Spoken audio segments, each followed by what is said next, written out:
What's going on, mother chickens, and welcome back to the Henhouse. Today is the inaugural episode in a new series that I'm starting called the Henhouse Kino Corner. Now, Kino Lorber has been gracious enough to start sending me some movies for review from their 4K line and their Blu-ray line. So here's what we're going to do. The first episode is going to be about 1997's Face Off. And here's what you can expect in the video. We're going to talk about the movie itself. A lot of these are rewatches because Kino does a lot of beautiful 4K catalog releases. So some of these may be movies that I haven't watched in years, and I want to talk about whether my review will have changed from my first time watching up until now. On top of that, we're going to talk about the audio and video quality of these 4K transfers, special features on the discs, and of course, some movie facts thrown in, because I always love getting behind the scenes and finding out things about the movies that you may or may not know. So without further ado, let's jump into our first episode. Now, Face Off predominantly stars John Travolta and Nicolas Cage. Now, John Travolta was fresh off of doing Broken Arrow with John Woo, and in 1996 he also did Phenomenon and Michael. He was very busy during this time period, much like his co-star Nicolas Cage, who between the years of 1996 and 1997 came out with 3 fantastic action movies that are always staples in my collection and rewatches that I love to revisit. And those 3 are The Rock, Con Air, and of course, the movie we're talking about today, Face Off. One of my favorite things to do when researching a video about a movie is to find some facts and things that you may or may not know about the movie. So I think that's where we're going to start today, with some facts about the movie Face Off that you may or may not know about the behind the scenes from the making of the film. So let's jump in with our first round of facts. There were some oddball pairings looked at for this before they decided on Nicolas Cage and John Travolta. Arnold Schwarzenegger and Sylvester Stallone were originally brought in for this movie, and then John Woo decided that Travolta and Nicolas Cage would be better suited. There were some other oddball pairings that were considered, like Michael Douglas, who was an executive producer for the film, to go along with Harrison Ford. Bruce Willis and Alec Baldwin were looked at, Jean-Claude Van Damme and Steven Seagal, Denzel Washington and Wesley Snipes. That would have been interesting. Robert De Niro and Al Pacino were also considered. Now, John Woo has an eye for music and action sequences, especially slowed down action sequences. Now, the scene of Adam listening to Over the Rainbow on his portable headphones was actually John Woo's idea. It wasn't a part of their original script. Paramount Pictures refused to finance the extra scene, and John Woo had to use his own money to license the song and make that happen. Now, as the film turned out to be profitable, he was later paid back for those song rights.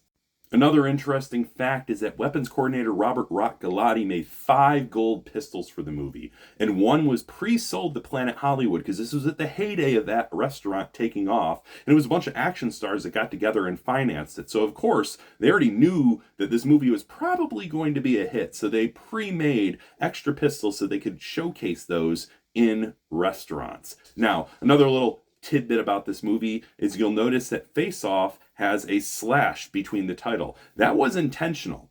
The director, John Woo, thought that everyone was going to think it was a hockey movie if he didn't have that slash in between there, and he actually had to fight the studio to keep that slash in there because they didn't want it in there. And he thought, like I said, everyone's going to think this is a hockey movie. We need to tell them that it's not. And our last fact is the 3 directors that were actually considered for this movie before John Woo.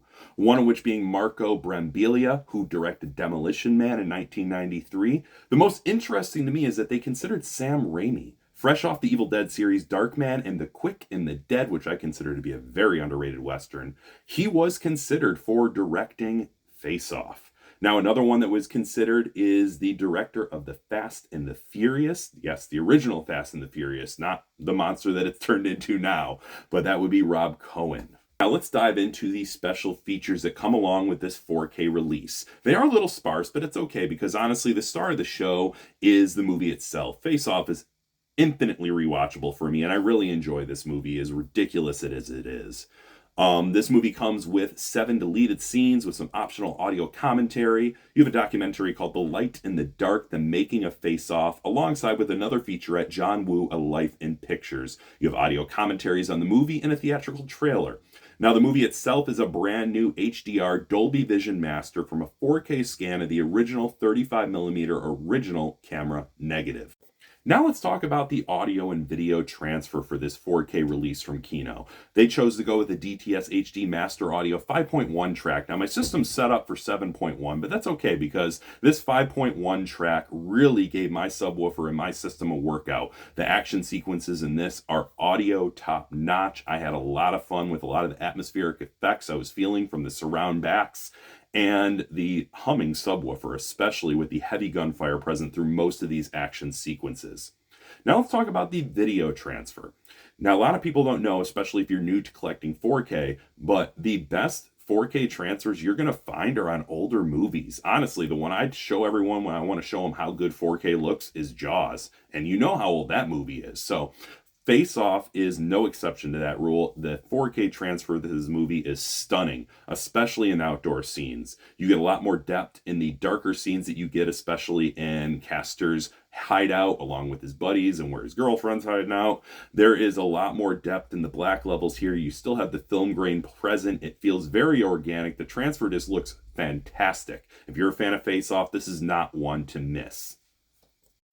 Now let's talk about my thoughts on the movie. Specifically, has my review changed from the first viewing till now with this 4K transfer? Now, this movie came out in 1997, so I was 10 years old when I saw it. And I saw it in the drive-in of all places. It was the second movie in a 2-movie drive-in sequence, and I think I was a little too young for it, but it's okay. I survived. And honestly, it was one of the first rated R action movies that I saw in theaters, and I was starstruck. I sat there just enveloping every single action sequence. And I think when I was a kid, I was like, that was the greatest movie ever. This is a 5 out of 5. Now, rewatching it as an adult and really giving it a critical eye, I mean, I find some inconsistencies, some stuff that doesn't make sense, but the best part about film is it's subjective, and I can look over aspects of a film that don't make sense in the modern world because film is an escape.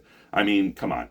Who's really going to leave the most dangerous terrorist in the world left alone with no guard? I don't care if he's in a medically induced coma. You just don't leave him there. What if he wakes up? What's he going to do? And case in point, if they had guards in that room, this whole movie probably wouldn't have happened. Let's be real. Now, the action sequences are a little bit unbelievable, but that's John Woo. That's what he does. He's very video game-esque in his action sequences, and I'm okay with that. You look at movies like Broken Arrow and Mission Impossible 2, and you can definitely see that.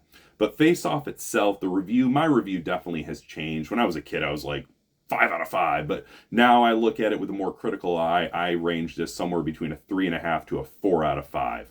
Face Off is out now. You'll see links below in this video to purchase it directly from Kino's website. Now, if you don't currently have the access to watch 4K movies, this also does come with a Blu-ray. So if you're looking to future-proof your collection and you don't currently own Face Off, this is the way to get it. Let me know what you think of Face Off in the comments, your thoughts and opinions about the movie, and let me know if you picked up this 4K transfer from Kino.